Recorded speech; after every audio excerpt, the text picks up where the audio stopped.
खुलुमबाय गोजोन फुंबिलिनि गासैबो बड'लेण्ड बुब्लिनि अनसायगिरिफोरखौ बरायग्रोबाय। दिनै 24 मार्च समबारनि फानजामुथिखौ फरायथिनो लादों आं भाग्यश्री बसुमतारिया।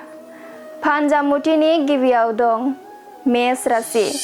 नंखाय बाथ्रानि थाखाय गाज्रि मुं बांसावजानो हागौ, गुबुनजों बाथ्रा रायखोमाजागोन। वृष राशि।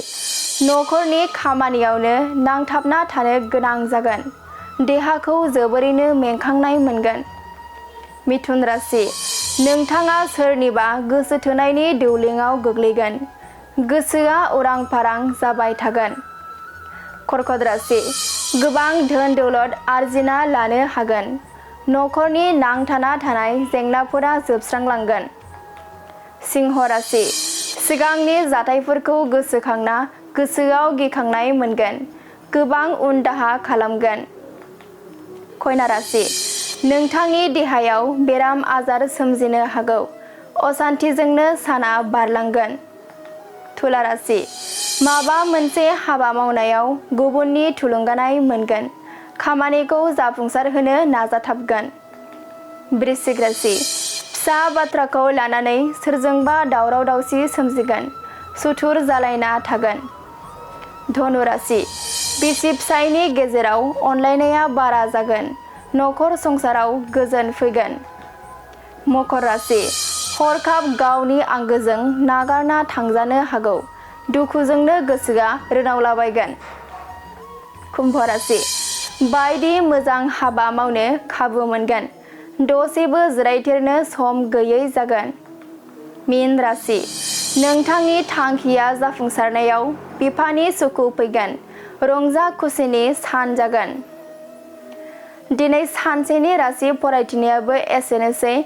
आसा खालामो नोंथांनि दिनैनि साना मोजाङै मोजां थांगोन, बेखौ बड'लेण्ड बुब्लि नखरनिफ्राय मिजिंथिबाय। गोजोन्थों। मोनसे फोसावथाय दतमा इउएन एकाडेमि फरायसालिया लानानै फैदों बेसेन नाङै मुं थिसननाय। दतमा इउएन एकाडेमि फरायसालिया केजि 1 निफ्राय थाखो 8 सिमनि थाखाय बेसेन नाङै मुं थिसननाय लानानै फैदों। इउएन एकाडेमि दतमा फरायसालिया केजि 1 निफ्राय थाखो 8 सिमनि फरायसाफोरनि थाखाय बेसेन नाङै मुं थिसननाय होगासिनो दं। बिथराय आरो फाइलिनि थाखाय फर्म बिलाइनाय आरो मुं थिसननाया सोलिगासिनो दं। बे बेसेन नाङै मुं थिसननाया मार्च दाननि 31 अक्ट'आव जोबथा सान आरो हिनजावसा आरो हौवासाफोरनि थाखाय हस्टेलनि फेसिलिटिसबो दं। नोंथाङाबो नोंथांनि गथ'खौ दतमा इउएन एकाडेमि फरायसालियाव बेसेन होआजासे मुं थिसननो सानदोंब्ला 31 मार्चनि सिगां मुं थिसननो हागोन।